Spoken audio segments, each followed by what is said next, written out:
Aujourd'hui, je vais parler avec une personne. Alléluia. Notre thème de cet après-midi, ça va aider une personne. Ça va aider toi qui me suis. Participation active dans l'œuvre de Dieu. Amen. C'est tellement très simple. Alléluia. Que Dieu soit loué à travers cette révélation. Qui va comme une personne qui va venir l'église par le nom puissant de Jésus. Alléluia. Amen, amen. Ici, comment je vais dire ceci? Que la participation active dans l'œuvre de Dieu. J'ai ici des chapitres que nous allons lire qui vont nous démontrer, qui vont nous révéler qu'est-ce que la participation active de Dieu. C'est tellement très important. Très important pour nous enfants de Dieu. Donc vous savez maintenant, Moïse avait écouté l'appel de Dieu. Et Moïse avait répondu oui à cet appel de Dieu.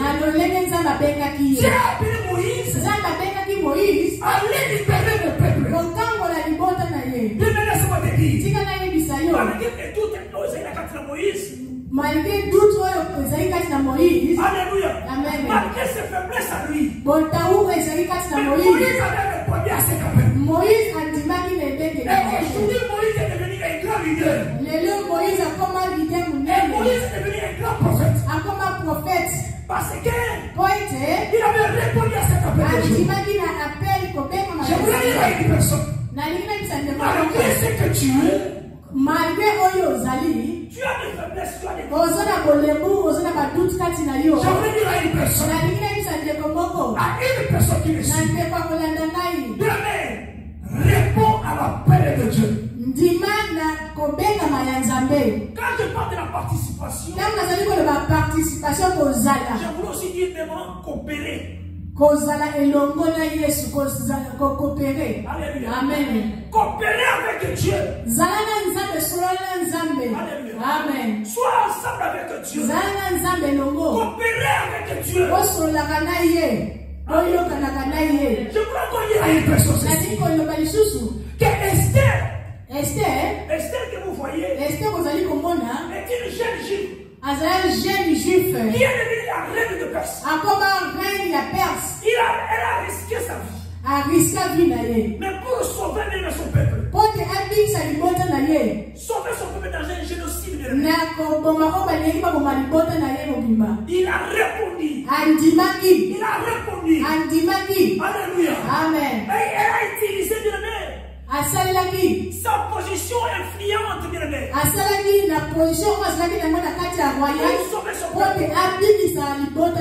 Tu aussi devenu l'Esther de l'espoir. Il va coopérer avec Dieu. Il va participer à ce pour sauver son peuple. Moi, je participe à cette œuvre pour sauver le peuple de Dieu. C'est tellement très important. Les disciples que vous voyez, les 12 disciples, ils étaient des hommes ordinaires. Alléluia. Amen. Mais Jésus que se les a appelés. Et ils ont répondu à cet appel. Jésus les a dit, venez, suivez-moi. Je vous ferai pécher à leur imperfection. Alléluia. Amen. Bien, mais laisse-moi dire. Parce qu'il a pas de pureté. Parce qu'il parfait. Amen. Alléluia. Amen. Mais ils ont accepté. Pourquoi je vous montre ceci? Pourquoi je révèle ceci? C'est à cause de miracles. Le miracle dans ta vie est lié à la coopération active actif. Mais dans l'œuvre de Dieu. Beaucoup de gens ne comprennent pas. Les miracles ne sont pas seulement. Ceux qui s'opèrent passivement. Alléluia. Amen. Dieu opère des choses directes. Les miracles se manifestent en vous. Mais laisse-moi dire rien. Le miracle que vous voyez ici est lié à la participation active à l'œuvre de Dieu. Je voulais dire ceci. Le miracle que vous voyez est lié à la coopération avec Dieu. Je voulais dire à un enfant de Dieu. Quand tu participes à l'œuvre de Dieu, tu verras le miracle de Dieu. Le miracle dessus de Nzambe asimba yo. Dieu t'utilise maintenant. J'ai la conviction. Quand tu participes.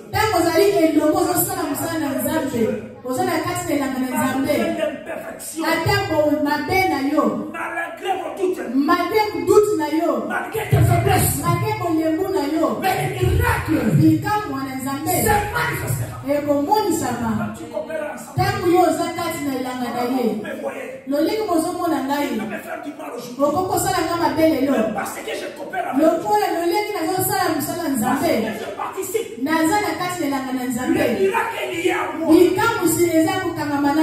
Quand je vais faire une prière, Dieu va me répondre. Dieu va me sauver. J'ai la conviction. Dieu ne regarde pas l'habitude. Dieu regarde la qualité qu'il a. Cette qualité qu'il a. Quand tu vas tourner ta face, devant la sécheresse qui est dans ta famille, devant la sécheresse qui est entrée dans le pays, quand vous allez vous lever et prier avec Dieu, coopérer avec lui, il te fera bien la différence. Il m'a expliqué de sa part. Amen. Alléluia. Amen. Ils ont répondu positivement. Alléluia. Bien, je voulais dire à un enfant de Dieu.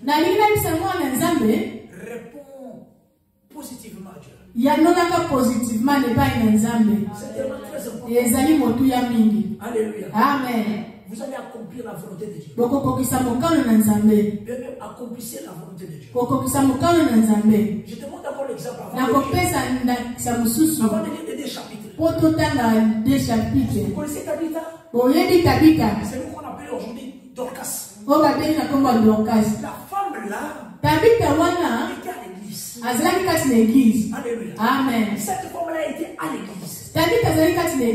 Qu'est-ce qui s'est passé? La femme là était au service des autres. Alléluia. Amen. Vous voyez? Ça aussi c'est participer.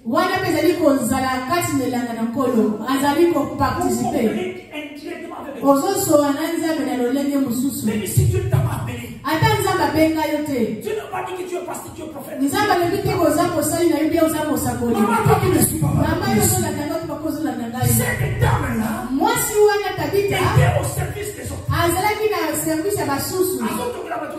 Il faisait les habits pour les autres. Il faisait les tours à l'église. Quand il y a la fête, elle est toujours là. Elle connaît comment c'est que vous allez vous habiller. Mais le jour, la femme là était morte. Toute l'église s'est levée. Non, cette femme ici ne peut pas partir. Il vient chez Pierre. Pierre, cette femme ici, Tabitha, a participé activement dans l'œuvre de Dieu. Elle avait coopéré indirectement. Elle était au service des autres. Cette femme ici ne peut pas partir. Pierre Bakani est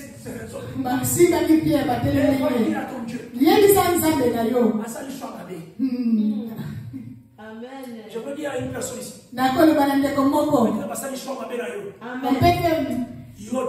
C'est pas toi. Non. Tu es monté. Tu avais coopéré. Cette femme-là l'a prié. Le miracle était lié. Bien que je suis malade. Bien que malgré Jésus a dit de mourir, une fois, on s'est prière. Première fois quand on a le sambo, le miracle se manifeste. Nous devons répondre à l'appel. Essayez de répondre à l'appel. Alléluia. Amen. Amen. Amen. Les disciples que vous voyez maintenant, Ils ont répondu à l'appel. Ils sont devenus des piliers. Alléluia. Amen. De l'église naissante de moi. Amen. Alléluia. Amen. Participe au monde.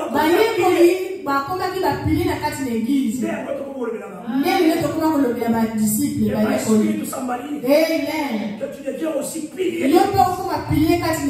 Une église naissante de moi. Alléluia. On parle de toi. Alléluia. Alors nous allons lire la parole. Isaïe 38. Isaïe 38. La Bible dit dans le premier verset. Bible le premier verset. Nous allons descendre jusqu'au verset 6. Ça c'est le premier chapitre. Chapitre à Liboso. La Bible dit ceci. À ce temps-là, Ézéchias se fit malade. À la mort de l'ennemi. Et le prophète Isaïe, fils d'Amos, vint auprès de lui. Et lui dit, ainsi parle l'Éternel, donne des ordres à ta maison, donne des ordres à ta famille. Alléluia. Amen. Alléluia. Amen. Bien aimé, il dit ceci. Donne des ordres à ta maison. Quand tu vas mourir, tu ne vivras plus. Ça c'est Isaïe. Maman Gola Nagaba. Amen. Le prophète Isaïe, Il est venu devant Ézéchias. Lui dire qu'écoutez, va préparer ta famille. Parce que tu vas mourir. Ça c'est une révélation. Mais qu'est-ce qui s'est passé ici? Ce qui m'a attiré ici, pour vous démontrer, pour vous révéler la prière du roi, la prière d'Ézéchias. Qu'est-ce qui s'est passé? Ézéchias se tournait son visage contre l'ennemi. Maman, écoutez, Ézéchias n'a pas regardé les hommes. Amen. Ézéchias n'a pas regardé même les prophètes. Alléluia. Amen. Ézéchias n'est pas retourné dans sa famille pour leur dire. Bien qu'il a reçu la prophétie. Alléluia. Amen. Ézéchias avait écouté la révélation.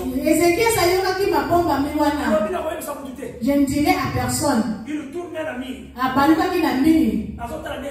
Il regardait les murs. Donc je voulais dire qu'à il regardait les pierres. Alors qu'est-ce qu'il va commencer à dire? Il va commencer à faire la prière. Cette prière-là, il parle à Dieu de la participation active.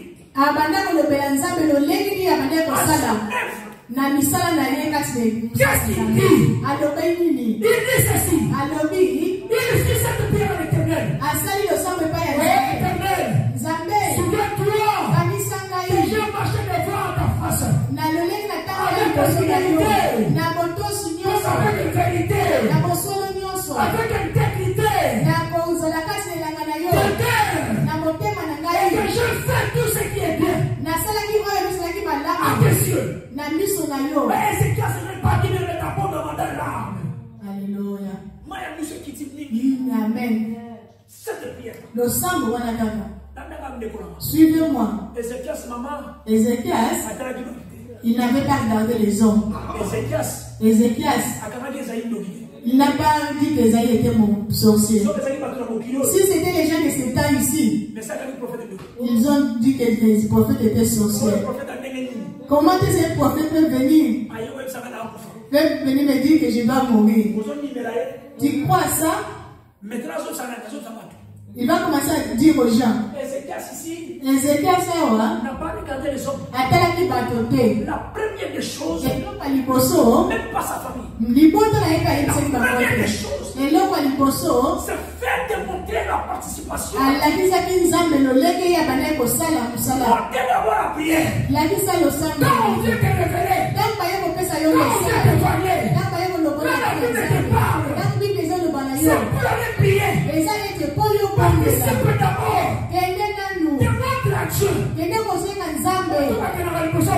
Les gens qui parlent devant les gens, ce sont les gens qui ne participent pas.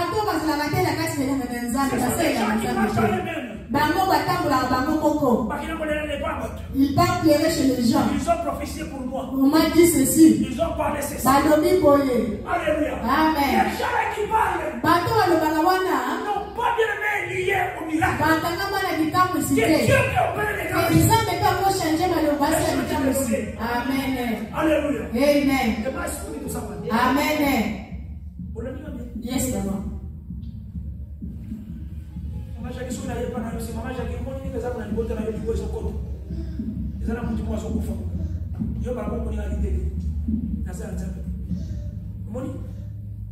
Maman, nous avons le bien repos que consultez d'abord les âmes. Parce que tu es dans l'œuvre. Ici, je parle à un enfant de Dieu.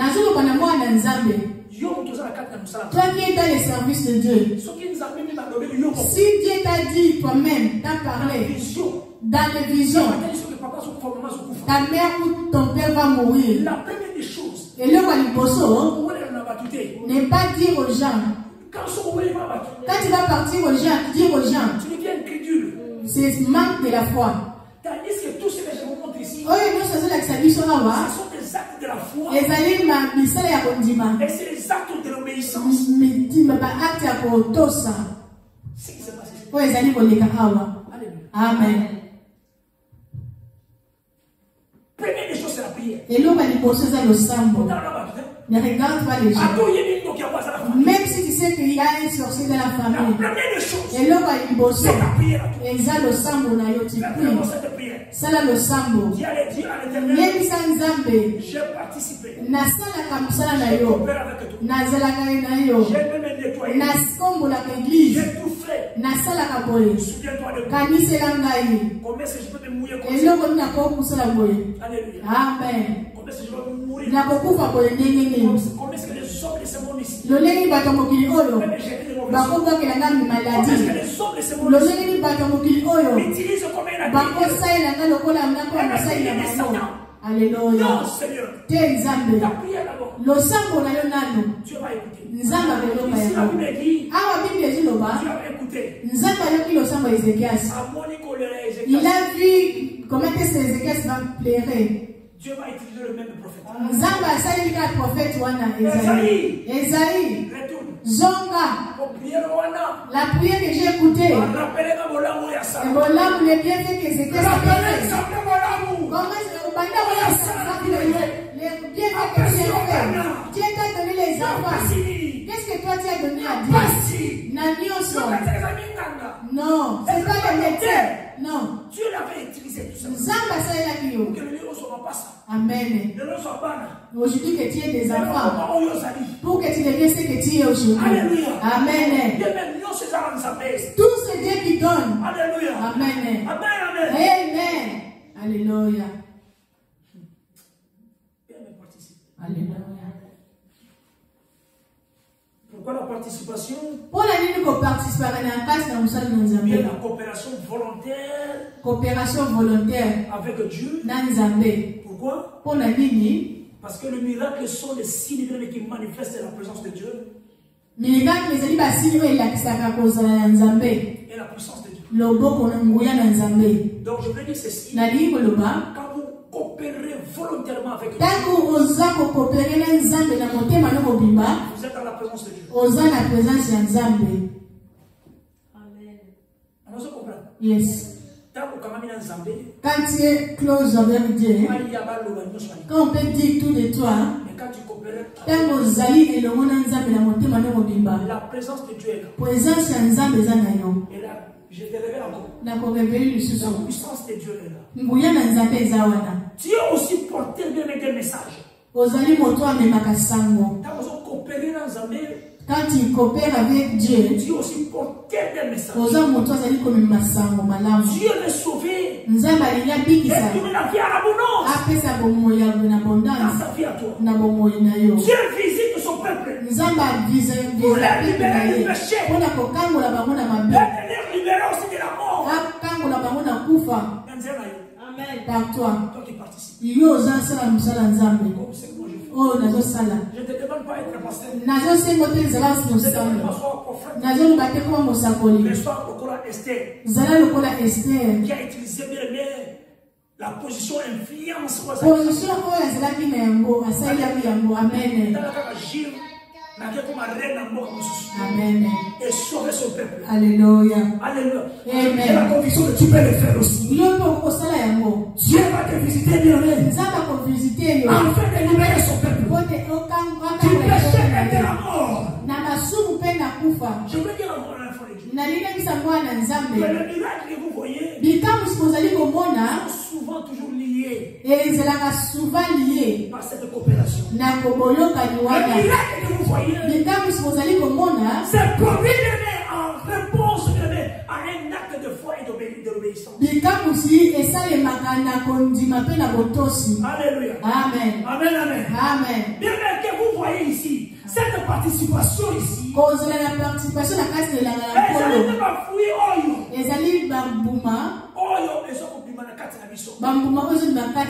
Alléluia. Amen. Et non seulement pour la Kamika aussi, mais bien que ça va sur la Alléluia. Alléluia. Amen. Alléluia. Dans le livre des Rois, des Rois 5, la verset 10 jusqu'au verset 12. Et qu'est-ce que la Bible dit? La Bible dit ceci. Ça c'est notre deuxième chapitre. Des Rois 5, verset 10 jusqu'au verset 12. La Bible dit ceci. Élisée lui fit dire par un messager, va et lave-toi 7 fois dans le journée. Et ta chair deviendra saine. Et tu seras pur. C'est ça ce que je parle. Le miracle est bien qui est souvent lié par. Naman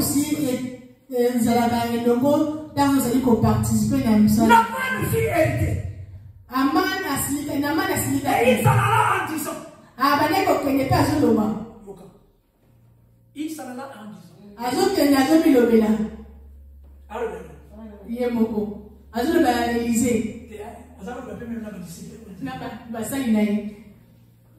Vous voyez?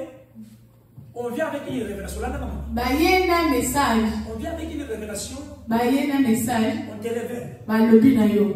Première des choses, c'est que tu dois faire. C'est l'acte de la foi. Et l'obéissance à cette révélation. Va d'abord. On t'a dit va. On t'a pas dit que non. Sors aller. On te dit va te plonger 7 fois. On ne te demande pas les yeux. On ne te demande pas de Seigneur extraordinaire. Mais ça c'est pour toi. Ta participation.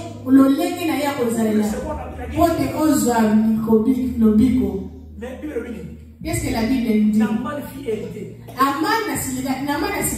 Il s'en va en disant. Quand vous recevez la révélation. Si tu n'as pas la foi, quand tu vas partir, tu vas commencer à parler. Naman avait tourné. Il regarde ses serviteurs. Il me dit ceci. Et je pars me plonger dans l'eau. Il commence à parler. Il joue avec moi. Vous voyez ça? C'est la même chose que je vous dis. Il a dit Élisée qu'il est sorcier. Quand tu le fais, il n'y aura pas de miracle dans la vie. Parce que tu ne peux pas coopérer. Tu ne peux pas te participer. À ce que tu as parlé. Tu as parlé. Pour le disciple était. Ne suis pas le disciple. Va aller prier. Va faire ce qu'on t'a dit. Amen. Alléluia. Qu'est-ce qui se passe ici? Regarde les deux choses. Le roi Ézéchias. Le roi Ézéchias a posé acte. Maman la nana. Ézéchias a dit roi. Est-ce qu'elle voit qu'Élisée a gagné la mort? Esaïe a Esaïe na bolo. Azaki capable ya kozoyer ya kopete fiu. Pour la nuit la mesi ya mabeko. Lelo yo yesa mukonza mboko. Que yo osokufa. Ata biso ne tozali atoki dakaka o. Et pas ya. Donc il s'est allé voir, il va se que je le vois. On va peut-être faire ça une investigation. Ah où tu vois bébé? Moto yo ah où tu vois et puis pour le bureau. Alors biso terroriste au Canada. Ba on ko ça moto c'est la vérité. Na mo kila lelo. Yes. Ata ba ko ka biso ba président na. Ba ko porter pe disparu ba ko miope. Sans trace, la soumoni, la kilatua, la commune au pays, la luka, la luka, mais les roues, c'est que ça sert à votre. Non, rien. Le big est ça, il fait la porte au Kenya. Il y a un message aquí. Mais t'as haut. Il y a une casse à Canada. Et le récemment, vous avez fait la morale. Pour qu'il n'a quitté, n'a pas battu sous. Il y a un moment où il y a un pas battu, il y a un bête à et les 16. Pour accompagner le niveau où on s'en va. Il était fâché. À ça qui est des roues, il y a une casse.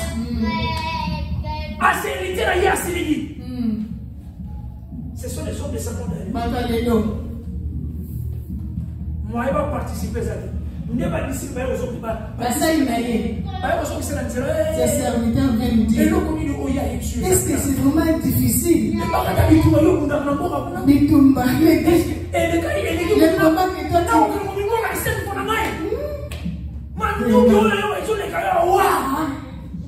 tu ça coûte combien? Bien écoutez, les gens ne pas parce que nous ne pas. Yes.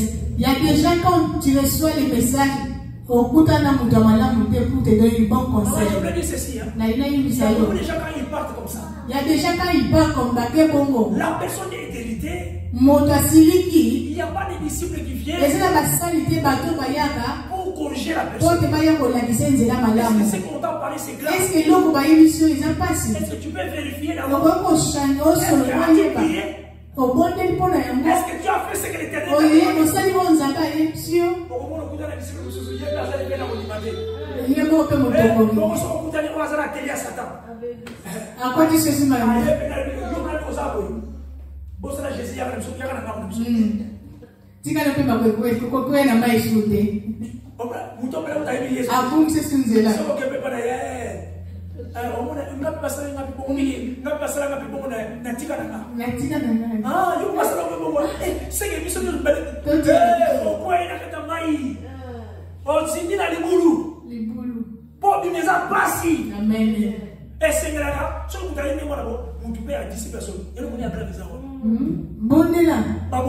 non.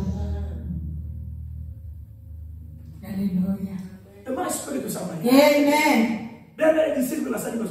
Je voulais dire à une personne. Ça, c'est l'acte de la foi et d'obéissance à l'œuvre de Dieu. Et vous n'êtes plus à participer. À participer. Alléluia. Amen. Il a fait ça. Tu verras le miracle de votre suite. Coopérer avec Dieu. Dieu va te donner le mariage. Coopérer avec Dieu. Dieu va te donner les enfants. Coopérer avec Dieu. Dieu va te guérir. Coopérer avec Dieu.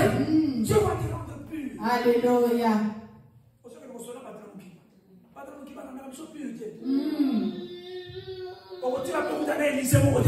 Alléluia. Non.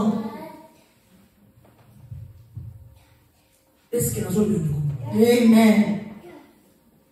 Amen, amen. Amen. Amen, amen. Amen. Les miracles ne sont pas seulement quelque chose que nous attendons passivement. Mais aussi le fruit d'une participation active à sa volonté. Amen.